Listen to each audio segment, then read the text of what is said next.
What is the future of the Christian church? Real quick little study here, just another thought has been in my mind here. I believe the Lord revealed this to me. There are certain things about the future that we can't really say dogmatically. We don't know for sure exactly what's going to happen. What is the exact technology that will be used for the mark of the beast? No idea. And nobody can really say, oh, we know for sure it's going to be an implantable microchip or something like that. We don't know at this point in time. There are some things that could work for the mark of the beast, but we don't. The mark of the beast won't show up until the beast shows up. That's Scripture. Okay, a physical man. Revelation 13. It's very obviously a physical man, not a system or whatever else like the historicists teach and some of the preterists and whatever else. Those people are heretics. It is a physical man. Okay, the Antichrist is a physical man. Don't ever believe anything else. I mean, you have to be rather, a pretty big dunce to read through the book of Revelation and think the beast is a system. No. The man of sin, the son of perdition. You see him sitting in the temple of God, showing himself that he is God. That's not a reference to a system. It's a reference to a physical man. The whole world will worship the beast. They're worshiping a man. But very interesting thing here. Revelation chapter 17, verse 6. And I saw the woman drunken with the blood of the saints and with the blood of the martyrs of Jesus. And when I saw her, I wondered with great admiration. Did a video on that a while back. Why did he say admiration? Verse 7. And the angel said unto me, Wherefore didst thou marvel? I will tell thee the mystery of the woman, and of the beast that carrieth her, which hath the 7 heads and 10 horns. Now, here's the thing. Why would John say, I wondered with great admiration? You can say, well, back then, admiration meant something different than today. Well, you can try to get through that type of thing and whatever else and twist meanings and go to Webster's 1828 dictionary. Well, that didn't work. Well, then I'll go find another dictionary to try to prove what I'm trying to say. But I think that you should just read it as it is sometimes and just say, why would he admire this Mystery Babylon, which is obviously the Catholic Church? And here's my theory. Okay? I believe the one group that the Catholic Church is trying to infiltrate, desperately trying to infiltrate, and eventually will try to make a perfect counterfeit of it, is the conservative, sort of right-wing, Bible-believing movement. Gun-owning, King James Bible using, truly saved brethren. And I think that that could be the system that they're basically going to be bringing in, a perfect counterfeit that will ultimately lead to the Antichrist system. They'll be going out and killing for the Antichrist and everything else. There's a lot of groups out there that, quite frankly, deserve to be killed. And I don't say that, I'm saying that just as a matter of fact. I'm not saying that we should or anything else. But there's some very evil, very wicked people out there. Very horrible things. And there are a lot of people that, if they're not going to repent, they should be, should be executed, quite frankly. There's some vile, vile people out there. I mean, when you get these school board people and they're bringing in books on pedophilia and putting it into schools for the children to read, and I've seen some of the stuff, these parents are standing up and reading out of these books, and it's, okay, yeah, that's really vile, and, it's disgusting. You can't just, sit down and talk to somebody like that believes that they can rape children. So, a right-wing group raising up and going and destroying that movement, I don't have a problem with that in terms of just right versus wrong. Now, the bigger implication there is that it's going to be controlled by the Antichrist. It's the Antichrist system. Again, what is the Antichrist? He is a perfect counterfeit of Jesus Christ. Then wouldn't it make sense for his followers to be a perfect counterfeit of Bible-believing Christians? Yes. We're the one group that the Catholic Church cannot destroy. So the only way that when what do they say with the enemy thing? If you can't beat them, join them. Yeah, there's a smart thing to it. Well, with the devil, he says, if I can't destroy God, then I'll try to be as much like God. I'll tell people ye can be as gods, knowing good and evil. See? So the devil wants to make a perfect counterfeit. And I believe that that's why John, he's looking at these Catholics in the future and he's saying, they look kind of like us. Wow, you know? And he's looking at this system and he's thinking, man, you know, and they could have their television stuff going and whatever else, and the mind control that comes from that, the very high levels of mind control that the news media uses, it's going to get a lot worse in the future. And, you know, it could be John looks at that and just kind of starts to get kind of, you know, mesmerized by it, so to speak. You know, the Mystery Babylon, you know, she uses sorcery. You know, they talks about her sorceries and things like that, that she controls the world through sorceries, which is interesting because pharmaceuticals, you know, pharmakia is the same word as witchcraft, translated witchcraft in your King James Bible. The Greek word is pharmakia. So you take this nightmare world that is going to be created there in the end times, the Antichrist system, where you have pharmaceuticals being given to these people so their minds aren't quite right. You have the electric manipulation through 5G, 6G, whatever they're going to have at the time. You have all the virtual reality stuff and whatever else. And you have the Antichrist, the greatest, you know, orator of all time. And he's going to be up there standing there giving these great, wonderful speeches. I mean, you watch the people out in the crowds at Hitler's different rallies and things, Nuremberg and the others. And they're, you know, and I studied hypnotism and things at one point in time because I was trying to tie it into television viewing, which is a good tie-in. And it was, one of them said, you know, how do you know that you've been successful in hypnotism? And that is, they said that the people will stare and their mouth will droop open and just get real passive. That means that you've been successful in hypnotizing somebody. And you look at the people in the Hitler's rallies, and they're, yeah. And the Antichrist is going to be even more so. So it could be that John was looking and thinking, wow. You know, I mean, there's times I'm on the internet and, you know, go to Amazon.com to look up some product or something to see what people are saying about it, reviews, and a lot of times I'll do that just to use Amazon.com as sort of research, and then I'll buy it on eBay or from some other seller. But go to Amazon and I'm thinking, oh, what was the thing I was going to look up? And they have some movie, some banner above the search area, and this movie thing playing, and I'll find my eyes drawn up to it. What is that thing about it? Okay, don't look at that. Don't look. I'm here to look up this, you know, thing. It's very easy to get roped into that.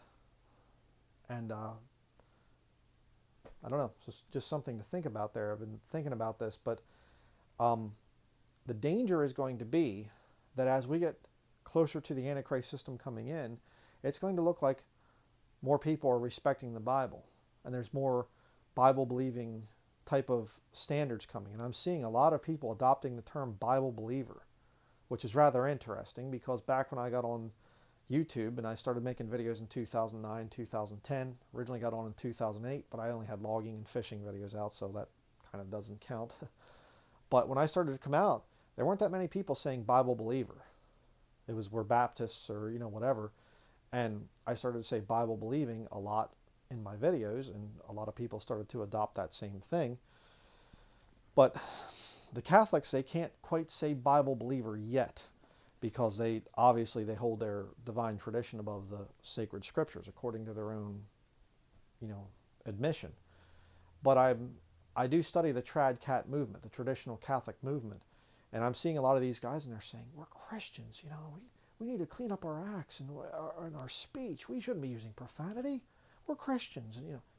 And I'm starting to see these guys get very righteous standards, and they're starting to kind of head towards something that sounds really appealing to my flesh. We should rise up and we should take this country back, and we should make America, not just make America great again, we need to make the Bible and Christianity, we need to exalt and praise Jesus Christ. And you start thinking, wow. And you get kind of that John moment where you start to wonder with great admiration. And you get all, you know, fuzzy feeling inside, and maybe we're not sojourners and pilgrims after all. Maybe we'll actually be mainstream eventually. How many people fell for Trump for that very reason? Trump holds up a Bible. It's a Revised Standard Version. I brought that whole thing out. And a lot of these guys are, he's holding up a Bible. Praise the Lord. We have a Christian president. Yeah, he's with some floozy that he's been married how many times, fornicated how many times. The guy's a filthy, disgusting pervert. Patterns his penthouse in New York City, the Trump Tower, after the Palace at Versailles, King Louis XIV, that hated Christians and killed Christians. Yeah, we have a Christian president, all right. Yeah, but he refers to God in the Bible, though, and he said about Jesus and everything else. So what? So did Hitler. Doesn't mean anything. See how the devil does things? The devil tries to counterfeit and get as close to God as he can. That's what's coming in the future. So the future of Christianity? Well, the charismatics were made a fool out of with this whole scamdemic thing. You can't cure somebody. Keep your doors open. You can cure people that have a disease that you don't even know that it's there until you're tested. The test doesn't even work.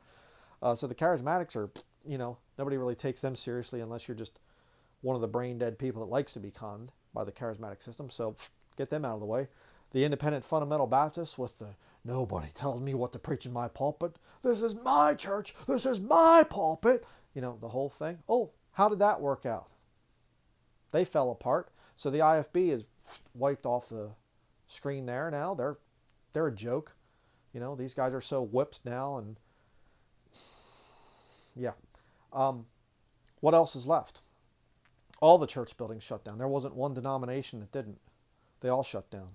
Oh, well, we have some little church in the middle of nowhere that nobody cares about, and they didn't shut down or something. I hear this.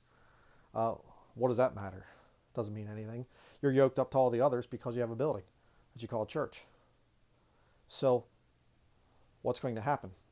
The church buildings are going to, because they've already been proven to be false, they're just going to get worse and worse and go along with more and evil and tyranny from the government. They'll go along with it. And the ones that are going to stand up and fight and whatever, like this Artur Pawlowski guy or whatever, and some of these others that have stood the patriot pastors, and I'll allow myself to be handcuffed and I'll, yell at them, Nazi scum, get out of my church, and all this stuff. They're going to start to move people into the alt-right traditional Catholic movement. I know Brother Jacob reported on this over at thewinepressnews.com. He reported on it. Again, I'm referring to him because you can go there and you can actually see the proof of what I'm saying. There are Catholics in Australia that are now carrying their St. Michael banners and their Catholic things, and they're going out there and they're leading the marches against the COVID restrictions. Raising the right, igniting the right. Hey, you right-wing white men out there, look at how these blacks are making fun of you, saying your children need to be taught that they should be ashamed of themselves because they're white. The obvious racism that comes against white men. Hey, look at that. Hey, look at these sodomites out there coming and reading storybooks to your children. You want to make white men mad? Go after their children. It's one thing to go after their wife. That's bad. You go after the child. It's a completely different story. And look what they're doing with it. That's exactly what they're doing. And all these white men are just... and they're getting angrier and angrier, all in preparation for that charismatic man that steps up. I am Christ. You will worship me. Now we get to go out to war. And when the war gets started, these alt-right Catholics, when it gets started, it will never be ended until Jesus Christ puts a stop to it. You better think about that one too. There isn't going to be a time when these trad cats, this revived Christianity, the strong, we're Bible-believing Christians now and whatever, in the future, I'm talking about the fake ones that go along with the politics and everything else. Nobody's going to stop them until the Lord does. That's how powerful the movement's going to be. That's why John looked and said, I wondered with great admiration. Wow, look what all they've accomplished. Wow, they're saying a lot of good things. But they're tied to the Catholic Church. I mean, John, in the same sentence, he's saying, I saw the woman drunken with the blood of the saints and martyrs of Jesus. She's killed so many truly saved Christians down through the years. But she's sure saying some good stuff right now. Some things that appeal to the flesh. There's coming a leader in the future. And I don't believe for 1 second it's going to be Donald Trump. Donald Trump is an actor, the same way that Ronald Reagan was an actor. And Ronald Reagan, by the way, was the first president in U.S. history to invite the Pope to the soil of America. JFK, you know, the first openly Catholic president of the United States of America, he never invited the Pope over. It was Ronald Reagan. The actor, Ronald Reagan. And you can look that up. Look up Ronald Reagan acting. And you'll see him in old movies, old black and white movies and things. He was an actor. Just like Donald Trump is an actor. And what about the verse 2 about love of money is the root of all evil? I think Donald Trump would qualify for that. Very evil man. But I don't believe he's going to be running for president the next time. I mean, why would you even vote for the guy if he did? Because if you really want to get into just looking at the thing from a scientific, how many votes, who received and whatever else, Trump won the last election, but they just give it over to the Biden again to ignite the right and get the right-wingers ticked off and everything. But that next leader that comes out, he could declare martial law. I saw Trump supporters that were literally saying he needs to declare martial law. He needs to destroy America to save America. He needs to disobey the Constitution in order to save the Constitution. That's how desperate people are. That's how fleshly you can become. The next leader that comes, I believe there's a bunch of different guys that are lining up. They're lining up these different conservative guys. And you get some guy in there and he can start that right-wing thing. It sounds so good and it will appeal to your flesh. And you'll say, well, brother, I know, brother, that, I know this isn't really all that good and whatever else, but, we need to do something. Okay? Just looking down here, I'm seeing my battery's dying. So please make sure that you're right with the Lord in this whole issue. There's some really bad stuff coming, and they're going to try to get you into joining with the Catholics. They'll say there's no choice. We have to join together with the Catholics. Don't ever do it. Okay? That's going to be it. See you in the next video.